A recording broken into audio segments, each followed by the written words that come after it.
we're having in the world. It's there's lots of change going on in many different places. We don't even need to think of all the various countries where serious events have happened, right? And often we think, oh, all these tragedies are happening near and far. People are worried about this or that. So how do we deal with these things in light of the Dharma?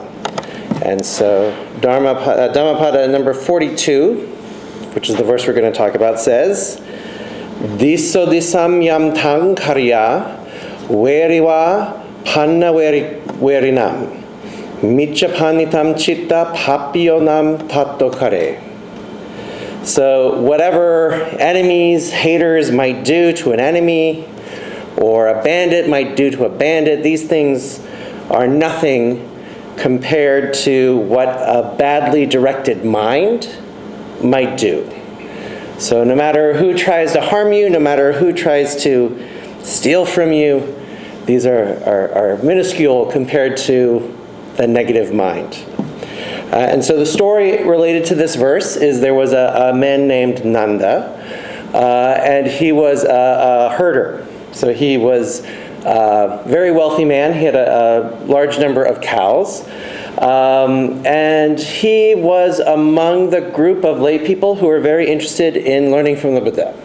He was a friend with Anathapindika, so kind of the Buddha's main lay follower, the man who donated the large monastery. Many of the Buddha's sermons in the Pali Canon take place around this monastery. But Nanda, so he was always kind of on the periphery. He came to many teachings, he was very interested, and as was the custom of that time, he would always invite the Buddha to come and receive offerings from him. He would invite the Buddha and the Sangha for the meal. And interestingly, the Buddha always sort of said, so not right now, but maybe. And so for some time, the Nanda, the herdsman, was sort of not, he still followed the Buddha, he was still very interested, but he never quite got his wish of inviting the Buddha. And the Buddha knew that the time wasn't quite right for Nanda. And so he still came, he still invited the Buddha every time he saw him, he still came to the teachings. And then one day, so the Buddha's custom was always to, before alms round, sort of, think who he could help, who was best ready to understand.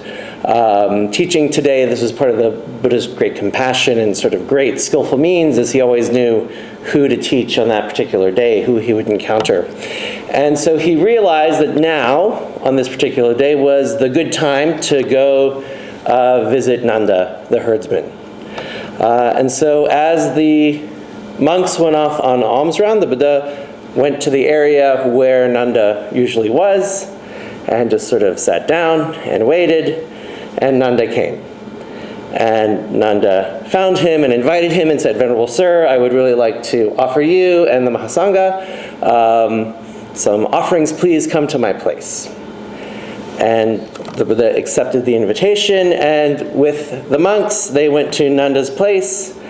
And for 7 days, Nanda provided all the requisites for the Buddha and the Sangha. And the Buddha, of course, gave lots of Dharma teachings.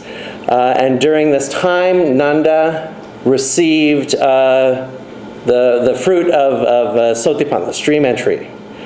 Right? So his mind was opened, he saw through, letting go, and many of these things we're talking about, craving and grasping, and doubt and self-view. So he has received this, unlocked this level of enlightenment.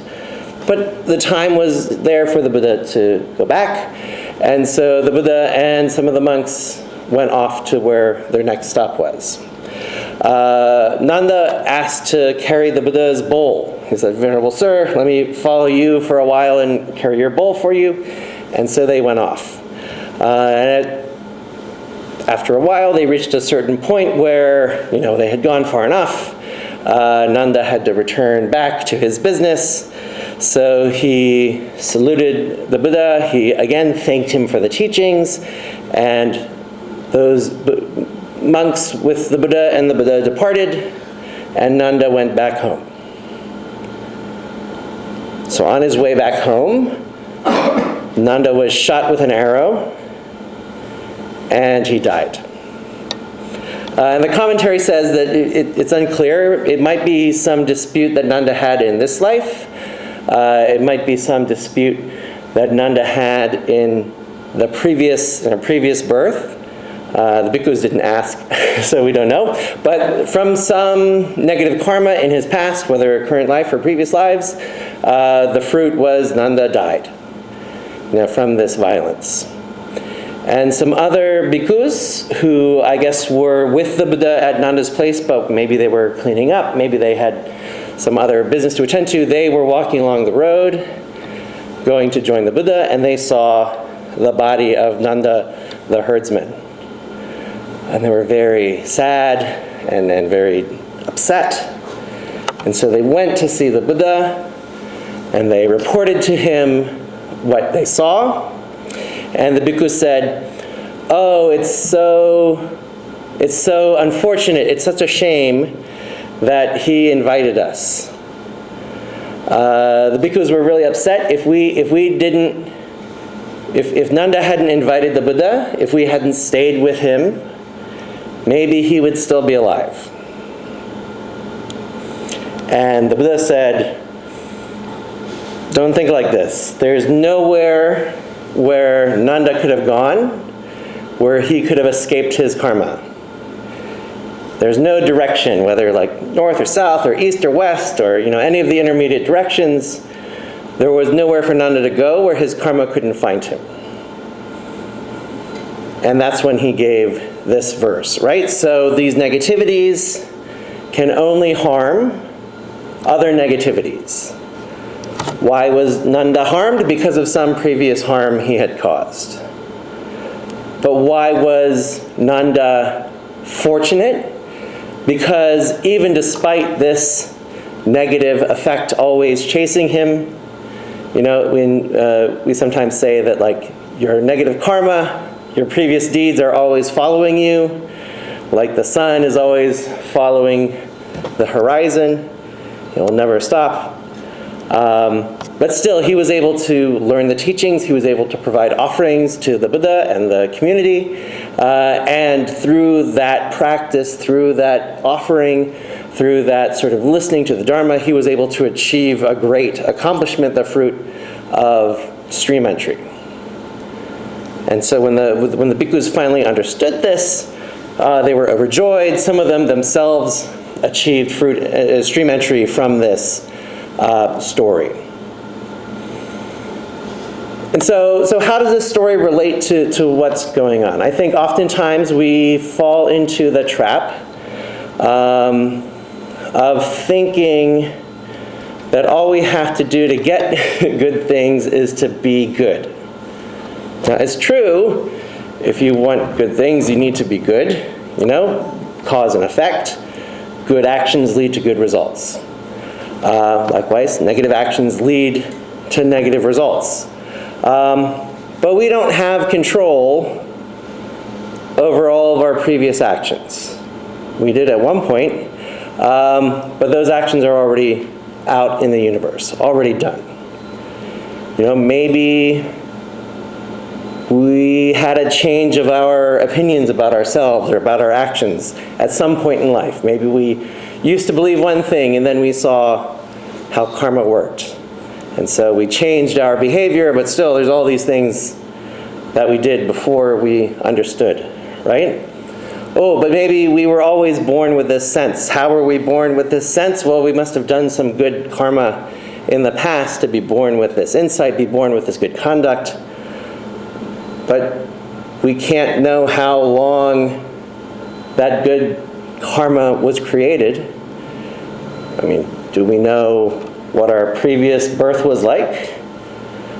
Hopefully good. We're humans, right?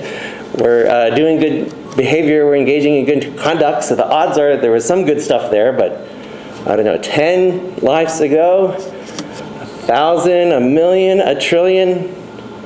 The karma is all floating out there. So we can't 100% say that there's no negative effect waiting out there for us. Even the richest person in the world, all kinds of negative things happen to him. Even the person in the most sort of miserable, destitute state could still see like a beautiful sunrise and see, something good. So there is no absolute good, there's no absolute bad, but what we can do is train our minds. Right? This is the way to defeat the true enemy, our negative grasping thoughts.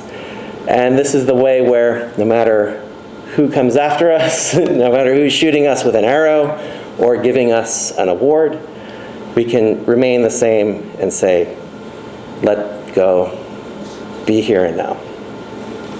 Thank you.